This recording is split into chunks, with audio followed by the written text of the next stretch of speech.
तो बुलेटिन की शुरुआत करेंगे प्रधानमंत्री नरेंद्र मोदी के महाराष्ट्र दौरे से जुड़ी बड़ी खबर के साथ। प्रधानमंत्री नरेंद्र मोदी ने महाराष्ट्र के मालवन में छत्रपति शिवाजी महाराज की मूर्ति गिरने पर माफी मांगी है। उन्होंने कहा कि छत्रपति शिवाजी महाराज हमारे लिए केवल राजा महाराजा ही नहीं बल्कि आराध्य देव हैं। मैं उनके चरणों में गिरकर उनसे माफी मांगता हूं। छत्रपति शिवाजी की मूर्ति गिरने का मामला कई दिनों से सुर्खियों में है। इस मामले में सिंधुदुर्ग पुलिस ने स्ट्रक्चरल कंसल्टेंट और ठेकेदार चेतन पाटिल को गिरफ्तार कर लिया है।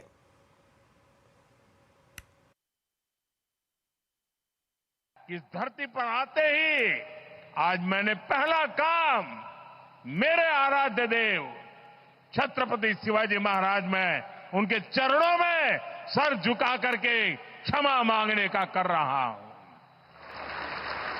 और इतना ही नहीं, जो लोग छत्रपति शिवाजी महाराज को अपने आराध्य देव मानते हैं, उनके दिल को जो गहरी चोट पहुंची है, मैं ऐसे आराध्य देव की पूजा करने वालों को भी उनकी भी सर झुका करके क्षमा मांगता हूं।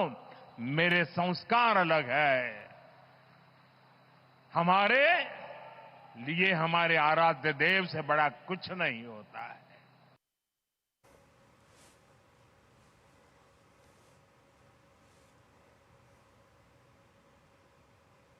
प्रधानमंत्री नरेंद्र मोदी ने मुंबई में ग्लोबल फिनटेक फेस्ट में एआई के मिसयूज पर चिंता जताई। उन्होंने इसको लेकर फ्रेमवर्क की जरूरत पर जोर दिया। ग्लोबल फिनटेक फेस्ट जियो वर्ल्ड कन्वेंशन सेंटर में हो रहा है और आज आखिरी दिन है। प्रोग्राम में 800 से ज्यादा स्पीकर और 80,000 से ज्यादा प्रतिभागी शामिल हुए।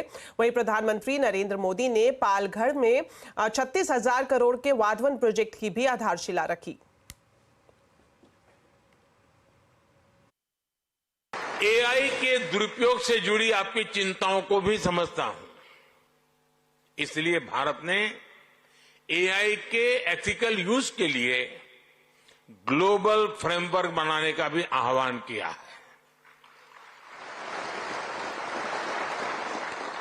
साथियों, फिनटेक सेक्टर की मदद के लिए सरकार पॉलिसी लेवल पर हर जरूरी बदलाव कर रही है। हाल में हमने एंजल टैक्स को हटाया है। हमने देश में रिसर्च और इनोवेशन को बढ़ावा देने के लिए 1 लाख करोड़ रुपए का फंड बनाने की घोषणा की। प्रधानमंत्री नरेंद्र मोदी ने महाराष्ट्र के पालघर को बंदरगाह परियोजना की सौगात दी है। पालघर में वाधवन पोर्ट प्रोजेक्ट पर 76,000 करोड़ रुपए की लागत आएगी। इसका पहला फेज 2029 तक पूरा होगा, जबकि दूसरा फेज 2039 तक पूरा किया जाएगा। इससे भारत की समुद्री कनेक्टिविटी को बढ़ावा मिलेगा।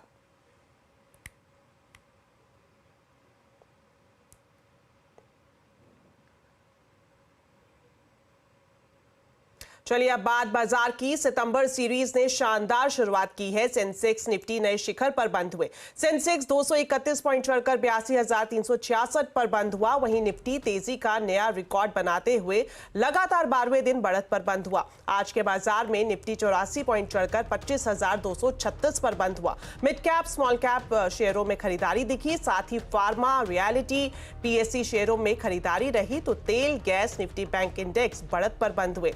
आज सबसे ज्यादा दबाव एफएमसीजी शेयरों में रहा।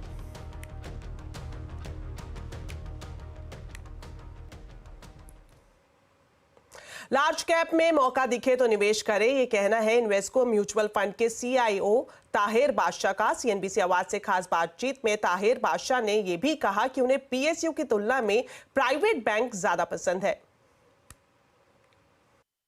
कुछ सेक्टर जहां पे हमने थोड़ी और ज्यादा वेटेज बढ़ाई होगी वो है टेक्नोलॉजी और फार्मास्यूटिकल्स और टेक्नोलॉजी। वो एक दो ऐसे सेक्टर्स है जहां पे हमने कुछ वैल्यू हमें नजर आई है। वहां पे भी हमने कुछ हद तक परफॉर्मेंस देखा है और शायद वहां पे भी अब वैल्यूएशंस इतने अट्रैक्टिव नहीं रहे जितने पहले हुआ करते थे।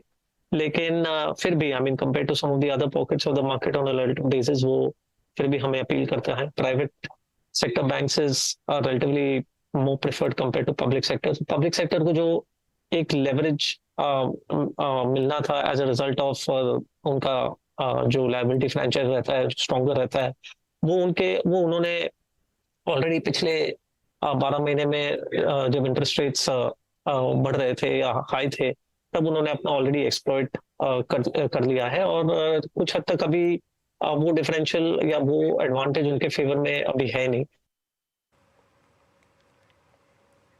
रिलायंस इंडस्ट्रीज की एजीएम के बाद ब्रोकरेज हाउसेस कंपनी पर सुपर बुलिश है। ब्रोकरेज हाउसेस का रिलायंस पर क्या व्यू है, बताने के लिए हमारे साथ हैं यतिन मोहता। तो यतिन, बताएं रिलायंस पर ब्रोकरेज हाउसेस की क्या राय है? ज़्यादातर ब्रोकरेज की खरीदारी की सलाह है रिलायंस इंडस्ट्रीज़ पे, और एजीएम में जो बिग बैंग अनाउंसमेंट हुए हैं उसका विश्लेषण जो है आज ब्रोकरेजेस ने किया है। नोमुरा की अगर बात माने तो इनका एक खरीदारी का सलाह यहाँ बनता हुआ दिखाई दे रहा है नए रिपोर्ट में, और 3600 के लक्ष्य हैं। कहीं ना कहीं जो कंपनी की ग्रोथ है, ग्रोथ पे फोकस है, और अगले 5 से 7 सालों में अपना बिजनेस दुगना करने की जो योजना है उससे काफ़ी इम्प्रेस्ड है Nomura.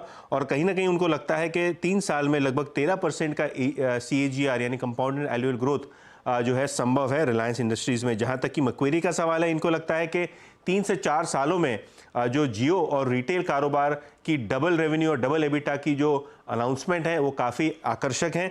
In fact new energy, artificial intelligence, Disney जैसे कारोबार से आगे जाके कंपनी के ग्रोथ में ज़बरदस्त इजाफा देखने को मिलेगा। वहीं जेफरीज की खरीदारी की सलाह है रिलायंस इंडस्ट्रीज़ पे, टारगेट है 3500 रुपये। रिटेल अगले 3-4 साल में आय और एबिटा दुगनी करेगा, और रिटेल में भी ग्रोथ गाइडेंस अनुमान से काफ़ी बेहतर है। रिलायंस पे CLSA का मानना यह है खरीदारी करके चलें। 3300 के लक्ष्य इन्होंने रखे हैं। कहीं ना कहीं IPO के संकेत जियो और रिटेल के नहीं मिले, जिसके कारण थोड़े वो निराश हैं। लेकिन न्यू एनर्जी कारोबार और OTC कारोबार में जो निवेश का फोकस है उससे वेल्थ क्रिएशन आगे जाके होने वाली है, ऐसा CLSA का मानना है। बिल्कुल, तो यतिन आप हमारे साथ बने रहें। यहाँ पर हम आपको एक डिस्क्लेमर दे दें कि जो चैनल आप देख रहे हैं CNBC आवाज नेटवर्क 18 का हिस्सा है। इसका कंट्रोल और ऑनरशिप इंडिपेंडेंट मीडिया ट्रस्ट के पास है, जिसकी सोल बेनिफिशियरी रिलायंस इंडस्ट्रीज है।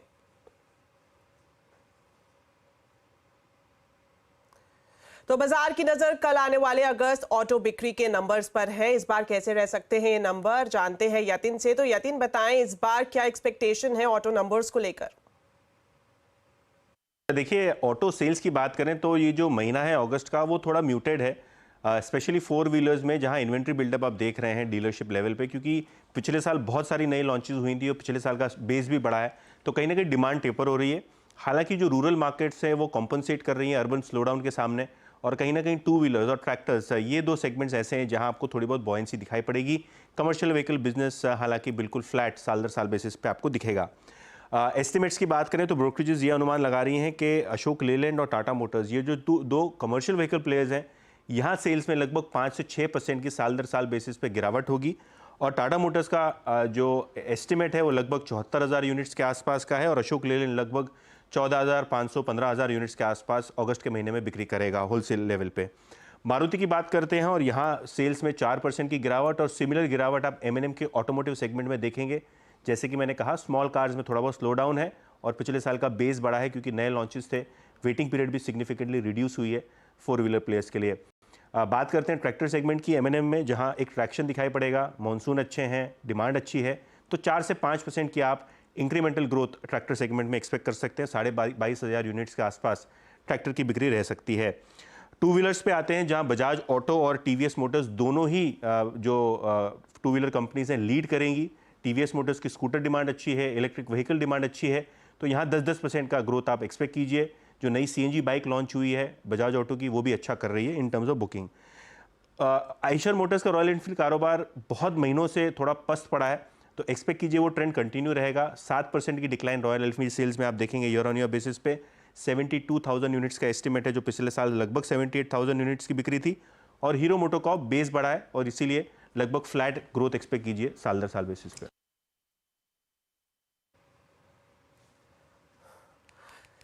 बिल्कुल शुक्रिया यतिन इन दोनों ही खबरों पर हमारे साथ जुड़ने के लिए और ये डिटेल्स के लिए। और अब आपको बताते हैं सीएनबीसी आवाज की तरफ से किए जा रहे खास आयोजन मार्केट गुरुकुल के बारे में, जिसके रजिस्ट्रेशन में अब बस चंद घंटे ही बचे हैं। आप आज शाम 6 बजे तक रजिस्ट्रेशन कर सकते हैं। 2 दिनों का एक्सक्लूसिव वेबिनार 31 अगस्त और 1 सितंबर को होगा। इसमें हम इन्वेस्टर्स की बाजार में स्किल बढ़ाने पर फोकस कर रहे हैं। इसमें बाजार के दिग्गज आपको ट्रेडिंग और इन्वेस्टमेंट का सही तरीका सिखाएंगे।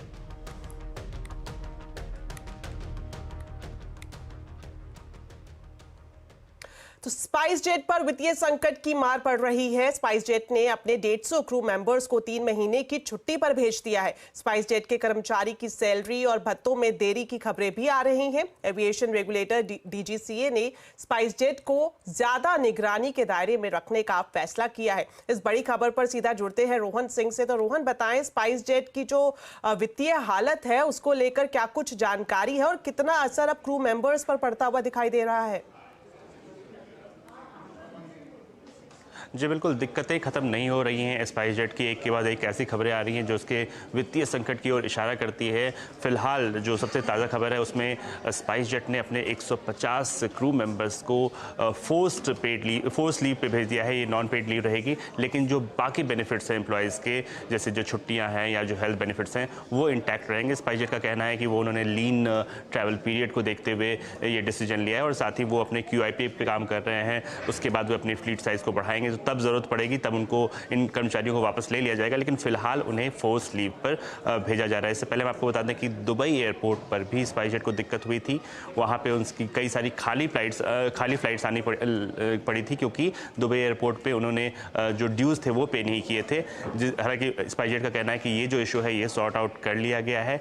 DGCA ने भी अपने लेवल पे कई सारे एक्शंस लिए हैं। DGCA ने एक ऑडिट किया था जिसमें कुछ जो इंजीनियरिंग डिपार्टमेंट है वहाँ पे फ्लॉज पाए गए थे, तो इसके लिए उनसे एक कारण बताओ नोटिस दिया गया है और साथ ही एक इनहैंस सर्वेलेंस पे रखा गया है स्पाइस जेट को। वो जो नाइट सर्वेलेंस है उसको बढ़ाया जाएगा, स्पॉट जो सर्वेलेंस है उसकी संख्या बढ़ाई जाएगी अगले कुछ दिनों तक।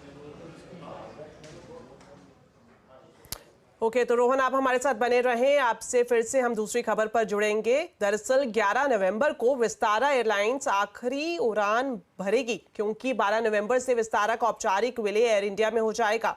3 सितंबर से विस्तारा की बुकिंग भी बंद हो जाएगी। इसका पैसेंजर्स पर कितना असर पड़ेगा? रोहन हमारे साथ जुड़े हुए हैं इस डिटेल्स के साथ।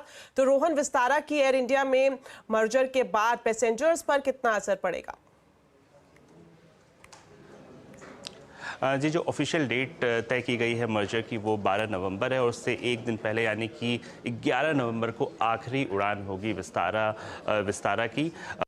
अभी फ़िलहाल जो बुकिंग है उस पर कोई असर नहीं है। बुकिंग आप 11 नवंबर तक कर सकते हैं, लेकिन 3 सितंबर के बाद 11 नवंबर के बाद जो लोग विस्तारा में बुकिंग कराना चाहते हैं वो नहीं कर पाएंगे। वो जब वैसा करने जाएंगे तो उन्हें रीडायरेक्ट कर दिया जाएगा एयर इंडिया की वेबसाइट पर और फिर उसके बाद जो बुकिंग होगी वो एयर इंडिया के शेड्यूल के हिसाब से होता है। हालांकि जो विस्तारा का जो इंटरनल जो शेड्यूल है उसमें बदलाव नहीं होगा, वो अर्ली 2025 तक कंटिन्यू रहेगा, लेकिन जो लोग बुक कराना चाहते हैं विस्तारा में वो 11 नवंबर के बाद वो नहीं करवा पाएंगे। जो कल ही जो है कैबिनेट की तरफ से जो सिंगापुर एयरलाइंस है उनके FDI की जो मंजूरी दी गई, ऑफिशियल मंजूरी दी गई, उसके तुरंत बाद विस्तारा की तरफ से ये कहा गया कि वो अपना 11 नवंबर के बाद उनका ऑपरेशन जो है वो एयर इंडिया में पूरी तरह से कन्वर्ट हो जाएगा। अब जो लोग 11 नवंबर तक बुक करा रहे हैं उनके लिए तो कोई दिक्कत नहीं है, लेकिन उसके बाद आपको एयर इंडिया की फ्लाइट में ही बुक कराना पड़ेगा। अगर आपके पास क्लब विस्तारा की मेंबरशिप है मान लीजिए, तो आप वो क्या करेंगे, तो 11 नवंबर के बाद ये जो पॉइंट्स हैं आपके क्लब विस्तारा के वो मर्ज हो जाएंगे एयर इंडिया की जो लॉयल्टी प्रोग्राम है, फ्लाइंग रिटर्न प्रोग्राम, उसमें। और उससे पहले आप चाहें तो उसको डिसकंटिन्यू कर सकते हैं, लेकिन अगर आप उसके बाद उसको कंटिन्यू करना चाहते हैं तो आपको एयर इंडिया के लॉयल्टी प्रोग्राम का हिस्सा बनना पड़ेगा। बिल्कुल, शुक्रिया रोहन इन दोनों खबरों पर हमारे साथ जुड़ने के लिए और डिटेल से पूरी जानकारी देने के लिए। तो चलिए फिलहाल वक्त हो गया एक छोटे से ब्रेक का। खबरें अभी और भी हैं, आप देखते रहिए आवाज समाचार।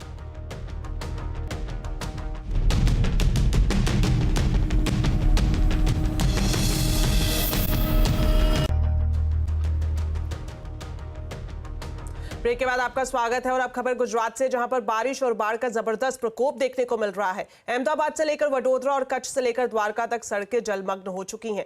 सबसे ज्यादा प्रभावित इलाका वडोदरा है, जहां कई रेजिडेंशियल कंपाउंड में पानी भर चुका है। गुजरात के 18 जिलों में इस वक्त सबसे ज्यादा हालत खराब है। बारिश और बाढ़ से मरने वालों की संख्या अब यहां 32 तक पहुंच गई है। 11 जिलों में बारिश का रेड अलर्ट है, तो वहीं 22 जिलों में येलो अलर्ट जारी किया गया है। राज्य के कई स्टेट हाईवेज, नेशनल हाईवेज और दूसरी सड़कें ठप है। मौसम विभाग ने अगले 48 घंटे तक भारी बारिश का हाई अलर्ट गुजरात में जारी किया है। राहत बचाव में सेना लगातार डटी हुई है। तो बारिश की वजह से पूरे गुजरात में सड़क से लेकर हाईवे तक जल भराव एक बड़ी समस्या बना हुआ है। इसका जायजा लिया हमारे संवाददाता केतन जोशी ने। देखिए, इस वक्त मैं अहमदाबाद के वैष्णो देवी अंडरपास के ऊपर खड़ा हूं और कितनी भारी बारिश हुई है इसका अंदाजा लगाइए। मैं कैमरामैन को बोलूंगा कि ये अंडरपास की स्थिति दिखाए। यहाँ पर अभी बीचों बीच अगर आप यहाँ पर इस पोल के पास आ जाए तो 5 से 7 फीट गहरा पानी है। यहाँ पर ये अंडरपास काफी बिजी रहता है। अहमदाबाद और आसपास के जितने शहर है उनको जोड़ता है, लेकिन फिलहाल बंद है। देखिए कितनी बड़ी ट्रक है, वो ट्रक भी यहाँ पर डूब चुकी है। और ये आज का नहीं, पिछले 3 दिन से यही स्थिति है।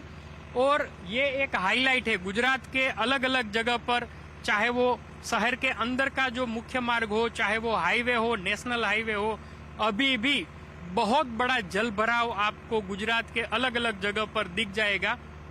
अच्छी बात यह है कि सौराष्ट्र और खासकर कच्छ को छोड़कर आज कहीं पर बारिश नहीं हो रही है, तो ये एक अच्छे संकेत है। लेकिन फिर भी जल भराव की स्थिति जो की त्यों है। वडोदरा जैसे शहर में तो पानी से 5-5 डेड बॉडी भी निकल रही है। तो एक तरह से कह सकते हैं यहाँ पर 4 बड़े मशीन लगाए हैं पानी निकालने के लिए। फिर भी शायद आज रात या तो कल तक अगर बारिश नहीं हुई तो पानी खत्म होगा, वरना ये स्थिति ज्यों की त्यों बनी रहेगी। अब ईश्वर से एक ही प्रार्थना करनी होगी कि आने वाले दिनों में फिलहाल गुजरात में बारिश रोक दी जाए। चलिए अब बात सीएनबीसी आवाज के स्पेशल रियल एस्टेट अवार्ड्स की।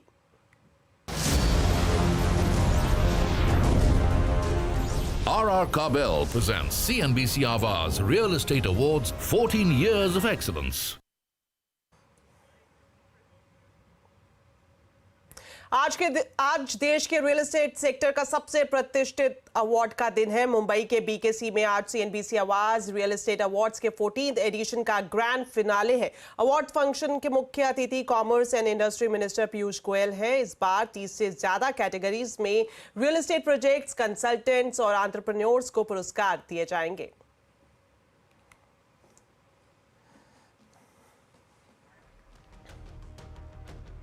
तो चलिए मेरे साथ इस बुलेटिन में इतना ही। आप खबरों पर अपडेट रहें, सीएनबीसी आवाज से जुड़े रहें हमारे सोशल मीडिया हैंडल्स के जरिए। नमस्कार।